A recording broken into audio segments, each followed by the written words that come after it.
காஞ்சிபுரம் வடக்கு மாவட்ட திமுக சார்பில் செயல் வீரர்கள் கூட்டம் குன்றத்தூர் வடக்கு ஒன்றியம் பரணிப்புத்தூர் சக்தி பேலஸ் திருமண மண்டபத்தில் மாவட்ட கழக அவைத்தலைவர் துரைசாமி தலைமையில் நடைபெற்றது. இந்த கூட்டத்தில் காஞ்சி வடக்கு மாவட்ட கழக செயலாளரும் குறு சிறு நடுத்தர தொழில் நிறுவனங்கள் துறை அமைச்சர் தாமு அன்பரசன் வேட்பாளர்களை அறிமுகம் செய்து வைத்து சிறப்புரையாற்றினார்.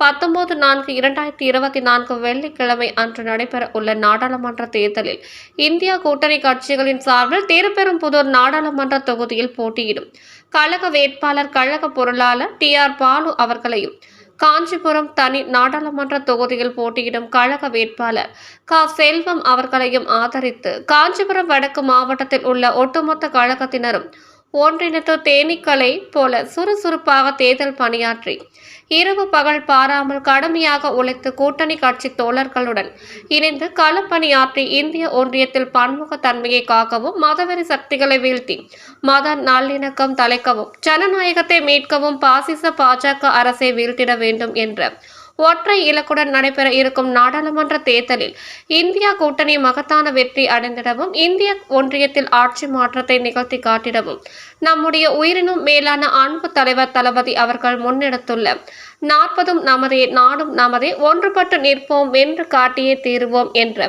முத்தான முழக்கங்களை கழகத்தினர் அனைவரும் மனதில் முன்னிறுத்தி தேர்தலில் ஒற்றுமையாக பணியாற்றி போட்டியிடும் வேட்பாளர்களை பெருவாரியான வாக்குகள் வித்தியாசத்தில் வெற்றி பெற செய்து 2 நாடாளுமன்ற தொகுதி வெற்றி கனியையும் நம்முடைய நெஞ்சம் நிறைந்த தலைவர் தளபதி அவர்களின் பொற்பாதங்களில் சமர்ப்பிப்போம் என்று அமைச்சர் தாமு அன்பரசன் கூறினார். உடன் சட்டமன்ற உறுப்பினர்கள் கருணாநிதி, வரலட்சுமி, மதுசூதனன், SR ராஜா, மாவட்ட ஊராட்சி குழு தலைவர் படப்பை மனோகரன், தாம்பரம் மாநகராட்சி மேயர் வசந்தகுமாரி, குன்றத்தூர் வடக்கு ஒன்றிய செயலாளர் வந்தே மாதரம், குன்றத்தூர் ஊராட்சி குழு துணைத் தலைவர் உமா மகேஸ்வரி, வந்தே மாதரம் மற்றும் ஏராளமான மாவட்ட ஒன்றிய வட்ட பேரூர் நகர் கிளை நிர்வாகிகள், மகளிர் அணியினர், இளைஞர் அணியினர், உள்ளாட்சி பிரதிநிதிகள் உள்ளிட்ட பலர் கலந்து கொண்டனர். $5 trillion அளவுக்கு மிகப்பெரிய பொருளாதார நாடாக, மிகச்சிறந்த வளர்ந்த நாடுகள் ஒன்றாக நாங்கள் போட்டி போட்டுக் கொண்டு வரப்போகிறோம் என்றெல்லாம் தம்பட்டம் அடித்து பேசிக் கொண்டிருக்கிறார். என்ன நிலைமை? நீங்க எல்லாம் பேசாத நான் பேசணும்னு நினைக்கிறேன். 2 or 3 minutes. என்ன நிலைமை? இன்னைக்கு இன்று இரவு தூங்க போற ஒவ்வொரு இந்தியனும் பல பேர் பட்டினியா கிடக்கிறான். சாப்பிட போற இந்த இரவு சாப்பாட்டுக்கு வழி இல்லாம தூங்க போறான். எவ்வளவு பேர் தெரியுமா? 70 கோடி மனிதர்கள், இந்திய நாட்டு மனிதர்கள் இரவிலேயே சாப்பிடாம தூங்குறவங்க எண்ணிக்கை 145 125 நாடுகள் கணக்கு பார்த்தாங்க. அதுல 111வது நாடா இருக்குது நம்முடைய இந்தியா. எதுல? ஹங்கர் இண்டெக்ஸ்ல, பசி குறியீட்டுல 111வது, அந்த அளவுக்கு கீழே இருக்கு. இன்னும் ஒரு 14 கண்ட்ரி தான் இருக்குது. அது கீழே போச்சுன்னா ஒண்ணுமே இல்லை, 0. அந்த அளவுக்கு நாட்டில் பசி பட்டினி தாண்டவம் ஆடி கொண்டிருக்கிறது. இந்த நாட்டில் ரயில்வே துறை தான் மிகப்பெரிய எம்ப்ளாயர். எல்லாரும் நிறைய பேருக்கு வேலை கொடுக்குது. நம்மளுடைய மன்மோகன் சிங் ஆட்சியில் 16 லட்சம் பணியாளர்கள் இருந்தார்கள். இப்ப 13 லட்சம் பணியாளர்கள் இருக்கிறாங்க. அந்த இடத்தெல்லாம் ஃபில்லப் பண்ணல. ஏன் ஃபில்லப் பண்ணல? முடியல. அவங்க ஃபில்லப் பண்ணா அதுக்கு சம்பளம் கொடுக்கறது வாய்ப்பு கிடையாது. எந்த அளவுக்கு துறைகள் இருந்து கொண்டிருக்கிறது. பொருளாதார வீழ்ச்சி ஏற்பட்டிருக்கிறது. வேலை வாய்ப்புங்கிறது நாங்க இருந்தப்போ 1 கோடி இளைஞர்களுக்கு வேலை வாய்ப்பு கிடையாது. கிட்டத்தட்ட இன்றைக்கு இருக்கிற நிலைமை பார்த்தீங்கன்னா கிட்டத்தட்ட 15 கோடி இளைஞர்கள் வேலை வாய்ப்பு இல்லாம, அதாவது அபிஷியலா வேலை வாய்ப்பு இல்லாம இருக்கிறாங்க. இந்த நிலை தான் இன்றைக்கு இருந்து கொண்டிருக்கிறது. இப்படிப்பட்ட நிலை பொருளாதார ரீதியாக வீழ்ச்சி விட்டிருக்கிற இந்த நாட்டில் மிகப்பெரிய பணக்காரர்கள் இருக்கிறார்கள். இந்த நாட்டில் இருக்கிற மொத்த பொருளாதாரம், செல்வம் 30% செல்வம் வந்து 1% ஆளுங்கள்ட்ட இருக்குது. இப்போ 50% செல்வம் வந்து 3% பெரிய பணக்காரர்களிடம் இருக்கிறது. இதுவே தெரிஞ்சுங்க எந்த அளவுக்கு பணக்காரர்கள் வளர்ந்து கொண்டிருக்கிறார்கள், ஏழைகள் ஏழைகளாக போய் கொண்டிருக்கிறார்கள். இவர் பேசுறாரு, எங்க பார்த்தாலும் நான் பொருளாதாரத்துல மிக மேம்பட்ட நாடாக ஆக்கிடுவேன் சொல்லி இந்த மாதிரி நிறைய சொல்லலாம். நிறைய ஸ்ட்ராட்டஜிஸ் தான், யாரும் போய் சொல்றது இல்லை. இந்த ஸ்ட்ராட்டஜிஸ் எல்லாம் சொல்லி நம்முடைய மக்களுக்கு ஒரு அவேர்னஸ் கிரியேட் பண்ணணும்.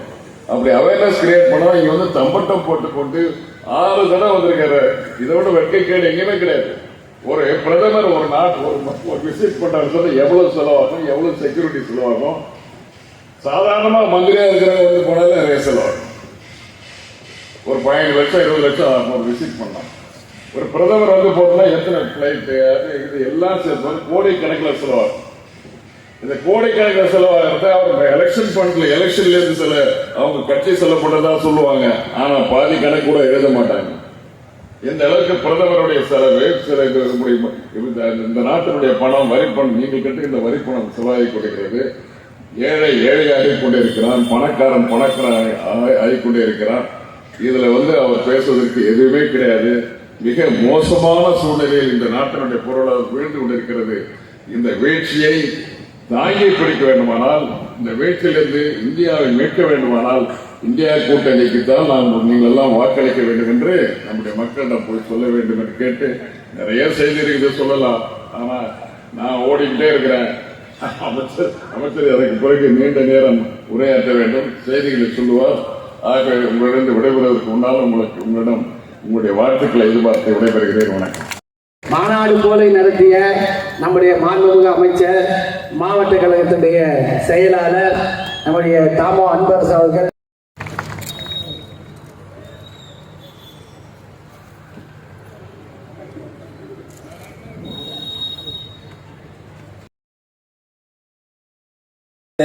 நாம ஜெயிக்கலாம், எவன் ஜெயிப்பான்? இவ்வளவு நிர்வாகம் வந்துருக்கீங்க. எதிராளி நிச்சயமா டெபாசிட் போற அளவுக்கு என்னுடைய பணி இருக்கும். அந்த வெற்றியை நம்முடைய தலைவர்கள் காலடியில் சமர்ப்பிப்போம் என்பதை இந்த நேரத்தை நான் தெரிவித்துக் கொள்ள கடமைப்பட்டிருக்கிறேன். இன்றைக்கு நம்முடைய மாண்புமிகு தமிழ்நாடு முதலமைச்சர் அவர்கள், கழக தலைவர் அவர்கள் ஆட்சி வரதுக்கு முன்னே முடிவு பண்ணிட்டாரு, நான் பிஜேபி ஆட்சியை ஒழிச்சா கட்டி ஆகணும். இந்தியா கூட்டணியை உருவாக்கியதற்கு முக்கிய காரணமானவர் நம்முடைய தலைவர்கள். மற்ற மாநிலங்கள்லாம் எவ்வளவு பிரச்சனை இருந்தது உங்களுக்கு தெரியும். அங்கங்கே பேட்ச் ஒர்க் பண்றதுக்கு இவ்வளவு காலமாச்சு. ஆனால் ஒரு ஷேப்பு கட் வந்து இந்தியா முழுவதும் இந்திய கூட்டணி என்ற ஒரு அமைப்பை உருவாக்கி இந்தியா முழுவதும் எல்லா மாநிலங்களிலும் அந்த ஒற்றுமையை ஏற்படுத்துவதற்கு முழு காரணமானவர் நம்முடைய ஒப்பற்ற தலைவர் அண்ணன் தலைவர் தளபதியும் நம்முடைய முதலமைச்சர் அவர்கள் தான். இன்னைக்கு இந்தியாவே ஒரு ஷேப் ஆகிப்போச்சு.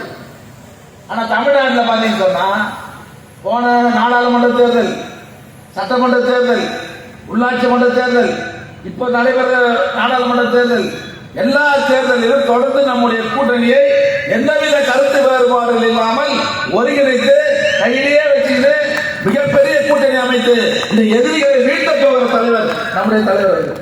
நீ பலமான கூட்டணி. முந்தானத்திலையும் பிஎம்கே காரன் அங்க பேசியிருந்தான், நேற்று ஆட்சி அங்க போட்டாரு. எல்லாம் ரேட்டு வித்தியாசம் தான். தேமுதிக இங்க பேசியிருந்தாங்க முந்தானத்துக்கு முன்ன, இன்னைக்கு இங்க வந்துட்டாங்க. அவங்க வந்து இது கொள்கை கூட்டணி, நம்ம கூட்டணி கொள்கைக்காக இருக்கிற மக்களை பாதுகாக்கிற கூட்டணி நம்முடைய கூட்டணி. அது பணத்துக்காக இருக்கிற கூட்டணி. அதெல்லாம் மக்கள் மத்தியில் எடுபடாது. நம்ம கூட்டணி தான் ஈடுபடும். இப்ப நம்ம ஆள ரொம்ப தைரியமாயிட்டாங்க. ஒரு 4 நாளைக்கு முன்ன அதிமுக தேமுதிகவும் பாட்டாளி மக்கள் போச்சுன்னா சில தொகுதியில் நம்ம டைட்டா இருக்கோம். நம்மால ஏன் தங்க போனவன என்ன புரியுப்பா, பிரச்சனை இல்லைப்பா அப்படின்றான். நம்மால இந்த வேலையை வச்சு கூடாது, ஞாபகம் வச்சுக்க முதல்ல. இந்த ஃப்ரீ ஆகி போச்சுன்னா நான் நடக்காத, ரொம்ப எச்சரிக்கையா வேலை பார்க்கலாம். இந்த கூட்டணியில எதிரிகளை டெபாசிட் செய்யணும், அதுதான் நம்முடைய முக்கிய குறிக்கோளா இருக்கும். அதனால தலைவர் நல்ல களத்தை அமைச்சு கொடுத்திருக்கிறாரு. இந்த களத்தை சரியாக பயன்படுத்திக் கொண்டு எதிரிகளை படுதோல்வி அடைய செய்திட வேண்டும். அதற்கு இன்றையிலிருந்து நம்முடைய பணியை நீங்கள் தொடங்க வேண்டும் என்று நான் உங்களை எல்லாம் அன்போடு கேட்டுக்கொள்கிறேன். நேற்றைய தினம் நம்முடைய தலைவர் அவர்கள் அறிவாலயத்தில் வேட்பாளர்களை அறிமுகம் செய்து தேர்தல் அறிக்கையை வெளியிட்டார். அற்புதமான தேர்தல் அறிக்கை. 2006 தலைவர் அவர் அறிவிச்சு, கலைஞர் அறிவிச்சார் தேர்தல் அறிக்கை. தேர்தல் அறிக்கை கதாநாயகன் அந்த தேர்தலுக்கு மிகப்பெரிய வெற்றி பெறுவதற்கு காரணமாக தேர்தல் அறிக்கை தான். நிச்சயமா சொல்றேன், இந்த தேர்தலில் மிகப்பெரிய வெற்றியை பெற போவதற்கு இந்த தேர்தல் அறிக்கை நிச்சயமாக மிகப்பெரிய அளவில் பயன்பட இருக்கிறது என்பதை நான் தெரிவித்துக்கிறேன். ஆனா தேர்தல் அறிக்கை பிரமாதமா இருக்குது, கூட்டணி மலருது இல்லையா? ஆக இப்பேற்பட்ட தேர்தலில் மிகப்பெரிய வெற்றி போகிற நாம அதுக்கு கடுமையாக உழைத்து மிகப்பெரிய வெற்றியை ஏற்படுத்தி தர வேண்டும் என்று நான் உங்களை எல்லாம் அன்போடு கேட்டுக்கொள்கிறேன்.